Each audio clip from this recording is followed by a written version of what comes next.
अब देखो यार, अगर तुम लोग AEW के हार्डकोर फैन वीडियो तुम्हारे लिए होने वाली गए, क्योंकि गाइज AEW के इंडिया में ऑल इन पेपर व्यू करने को लेकर रेसलिंग ऑब्जर्वर का काफी बड़ा स्टेटमेंट आ चुका है। AEW के अंदर WWE के एक और फॉर्मर रेसलर को टोनी खान ने इस हफ्ते साइन कर लिया है। AEW कोलिजन और AEW डायनामाइट के लॉकर रूम डिफरेंस को लेकर जिम रॉस का काफी बड़ा बयान आ चुका है। कोटा इबुशी के NJPW को लीव करने के बाद ओकाडा ने इबुशी के साथ पॉसिबल फ्यूचर ब्यूट को लेकर बात की गई। AEW के वेडनेसडे नाइट लगातार डायनामाइट के बाद अब AEW ट्यूसडे नाइट को डायनामाइट करने वाली गए। तो गाइस वहीं AEW में एलीट और CM पंक FTR के राइवलरी को लेकर FTR ने उनके लेटेस्ट इंटरव्यू में बात की गई। तो गाइस चलिए बिना किसी देरी के शुरू करते हैं इस वीडियो को, और सबसे पहले बात करेंगे AEW के biggest paper review all in की। वेल गाइस, ये बात तो हम सभी लोगों को मालूम है कि AEW कंपनी 27 अगस्त को यूके में वेम्बले स्टेडियम के अंदर अब तक का biggest pay per view all in करने वाली गए।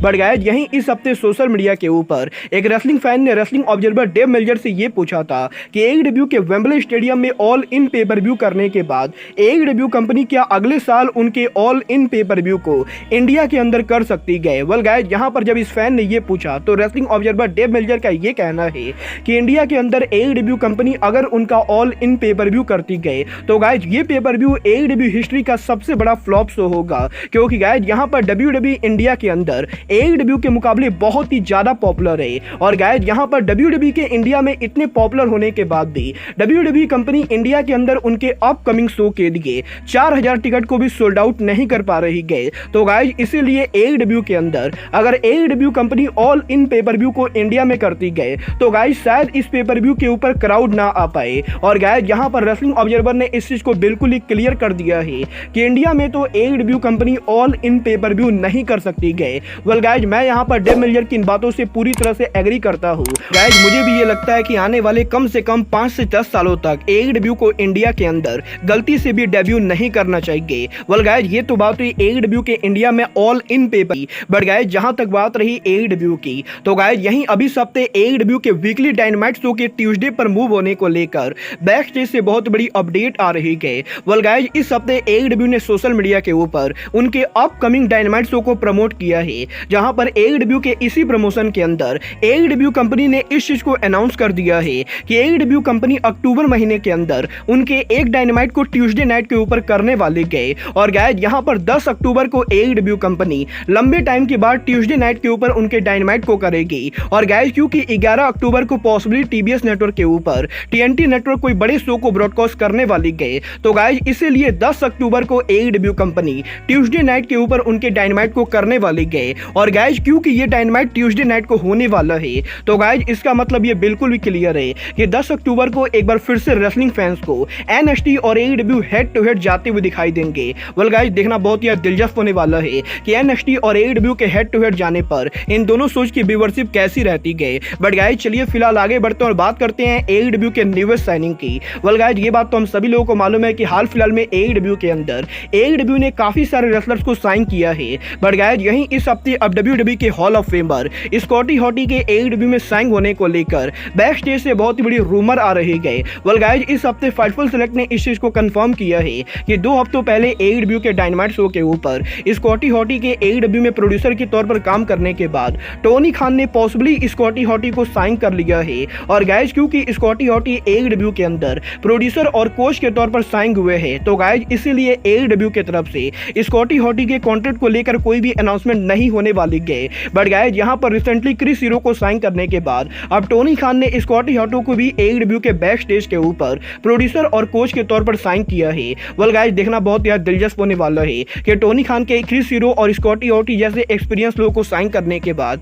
AEW के स्टोरी लाइन पर क्या इंपैक्ट पड़ता है। बट गाइज चलिए फिलहाल आगे बढ़ते हैं और बात करते हैं जापान के बिगेस्ट फ्री एजेंट कोटा इबुशी की। वेल गाइज ये बात तो हम सभी लोगों को मालूम है कि कोटा इबुशी इस समय पूरी तरह से फ्री एजेंट है। और गाइज इबुशी जिस कंपनी पर चाहे डेब्यू कर सकते हैं। बट गाइज यहीं अभी हफ्ते इबुशी के पुराने कंपनी NJPW के बिगेस्ट सुपरस्टार ओकाडा के लेटेस्ट इंटरव्यू के अंदर ओकाडा ने इबुशी के फ्यूचर को लेकर बात की गई, जहां पर काजुचिका ओकाडा का यह कहना है कि इस समय काजुचिका ओकाडा को इस चीज के बारे में बिल्कुल भी नॉलेज नहीं गए कि इबुशी आगे उनके फ्यूचर में क्या करने वाले गए और गाइज इबूसी WWE, AEW और NJPW में से किस कंपनी के ऊपर आगे काम करेंगे, ये बात अभी तक किसी को भी नहीं मालूम है। बट गाइज जहां तक बात रही इबूसी और ओकागा की पर्सनल इक्वेशन की, तो गाइज यहां पर ओकाडा का ये कहना है कि लास्ट टाइम जब कोटा इबूसी NJPW के रिंग के अंदर थे तो गाइज उस समय ओकाडा और इबूसी की राइवलरी चली थी और गाइज क्योंकि यहां पर वो राइवलरी अभी तक खत्म नहीं हुई गए तो गाइज इसीलिए ओकाडा ये होप करते गए कि कोटा इबूसी आगे जिस भी कंपनी पर जाएंगे उस कंपनी के ऊपर काजुचिका ओकाडा इबूसी को फेस करेंगे। और गाइज यहां पर काजुचिका ओकाडा इस चीज को होप करते गए कि बहुत ही जल्द एक बार फिर से रेसलर ओकाडा और इबूसी आमने सामने होंगे और गाइज तब यहां पर काजुचिका ओकाडा कोटा इबूसी को बीट करके अपना बदला लेंगे। जब ये तो आने वाला टाइम बताएगा कि कोटा इबूसी और काजुचिका ओकाडा दोनों का रेसलिंग रिंग में आमने सामने होंगे या नहीं। बट गाइस चलिए फिलहाल आगे बढ़ते हैं और बात करते हैं AEW के लीड कमेंटेटर जिम रॉस की। Well guys last week Jim Ross के AEW कोलिजन पर रिटर्न होने के बाद अब यहीं इस हफ्ते जिम रॉस के लेटेस्ट पॉडकास्ट के ऊपर जिम रॉस ने AEW कोलिजन और डायनामाइट के लॉकर रूम को लेकर बात की गई, जहां पर जिम रॉस का ये कहना है कि करीबन 5 साल तक AEW कंपनी में काम करने के बाद अब जिम रॉस इस चीज को बिल्कुल ही क्लियर देख सकते गए कि AEW डायनामाइट और AEW कोलिजन के लॉकर रूम के अंदर कितना डिफरेंस है। क्योंकि गाइस यहां पर जिम रॉस का ये कहना है कि जब जिम रॉस AEW डायनामाइट के बैक स्टेज एरिया पर मौजूद होते गए तो गाइस उस समय AEW के बैक स्टेज के ऊपर काफी ज्यादा अफरा तफरी चल रही होती गई और गाइस यहां पर AEW डायनामाइट के बैक स्टेज के ऊपर हर रेसलर काफी ज्यादा तेजी में होते गए और गाइस यहां पर क्योंकि AEW के बैक स्टेज के ऊपर डायनामाइट के ऊपर कोई भी एक्चुअल लॉकर रूम लीडर नहीं गए तो गाइस इसीलिए AEW डायनामाइट का माहौल काफी ज्यादा डिफरेंट होता है।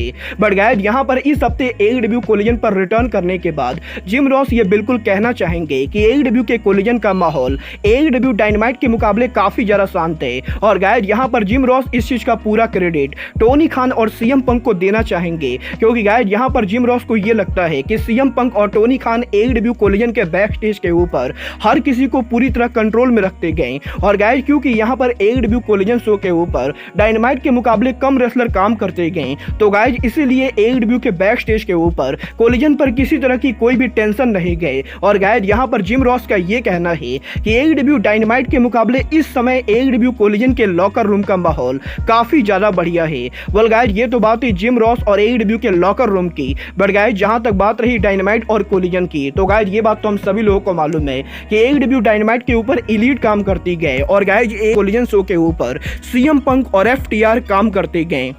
गाइज अब जबकि AEW के ऑल इन पेपर व्यू के ऊपर यंग बक्स और FTR फाइनली आमने सामने होने वाले गए तो गाइज यहीं इस हफ्ते FTR के लेटेस्ट इंटरव्यू के अंदर FTR ने AEW में पॉसिबली CM पंक के इस स्टोरी लाइन में इन्वॉल्व होने को लेकर बात की गई, जहां पर FTR का ये कहना है कि फिलहाल तो यंग बक्स और FTR के राइवलरी के अंदर CM पंक का कुछ भी लेना देना नहीं गए। बट गाइज यहाँ पर FTR ये होप करते गए कि वेम्बले स्टेडियम में यंग बक्स और FTR के मैच के बाद AEW कंपनी पॉसिबली और CM पंक को काम करने के लिए मनाने वाली गए और गाइस यहां पर ये FTR का भी सपना है कि FTR के AEW कंपनी को लीव करने से पहले FTR AEW के अंदर CM पंक के साथ टीम अप करे और FTR AEW में यंग बक्स और केनी ओमेगा को फेस करे। क्योंकि गाइस यहां पर AEW के लॉकर रूम के अंदर इंटरनली हर किसी को ये बात बढ़िया तरीके से मालूम है कि अगर ओमेगा और पंक आमने सामने होंगे तो गाइस ये AEW को काफी प्रॉफिट देने वाला है और गाइस इसीलिए FTR भी ये होप करती गए कि AEW के ऑल इन पेपर व्यू पर FTR के बस को फेस करने के बाद CM पंक और यंग बस के बीच में जो भी टेंशन है वो टेंशन पहले के मुकाबले और भी ज्यादा कम होगी। और गाइज FTR इस चीज को लेकर पूरी तरह से श्योर है कि एक ना एक दिन AEW के अंदर फैंस को CM पंक वर्सेज केनी ओमेगा तो वहीं CM पंक FTR वर्सेज एलीट के बीच में ट्रियोज ड्रीम मैच देखने को मिलेगा। वेल गाइज अब यहाँ पर ये टाइम कब आएगा ये तो आने वाला टाइम बताएगा। बट गाइज यहाँ पर ये बात मैं डेफिनेटली कहना चाहूंगा कि टोनी खान का वेम्बले स्टेडियम में केनी ओमेगा को टैग मैच में बुक करना टोनी खान के करियर की सबसे बड़ी गलती गई। क्योंकि गाइज मुझे तो बिल्कुल भी नहीं लगता है कि केनी ओमेगा जैसा रेसलर वेम्बले स्टेडियम में टैग मैच के अंदर होना चाहिए। बट गाइज यहाँ पर वीडियो को एंड करने से पहले मैं आप लोग को याद दिलाना चाहूंगा कि आज रात को 8 बजे एलीट मेनिया के ऊपर हम लोग लाइव स्ट्रीमिंग करने वाले गए, जिस लाइव स्ट्रीमिंग के अंदर हम NJPW के जीवन क्लाइमेक्स के फाइनल के साथ साथ AEW के ऑल इन पेपर व्यू को लेकर बात करेंगे। तो गाइज इसीलिए आप लोग आज रात को 8 बजे के ऊपर एलीट मेनिया की स्ट्रीम को जरूर ज्वाइन करना। बट गाइज फिलहाल के लिए अब आज के इस वीडियो में बस इतना ही। मैं मिलता हूं आपसे अपने अगले वीडियो में। बट गाइज तब तक के लिए goodbye, good night and bang.